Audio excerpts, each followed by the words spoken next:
M26. So here we go. I go enter. I'm going to go to M26. And if you want to bring the video over here for John Cooney's telescope, we can listen to it here. Put it right next to the bottom, see if there's any noise.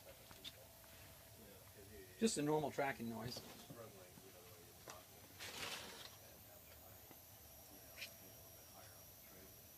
That'll do it.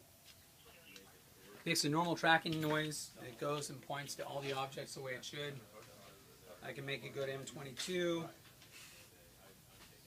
and 022. Sagittarius. It's going to the object, pointing in the right direction. And once it's on the target, there's a normal tracking sound. Come on around the front side over here.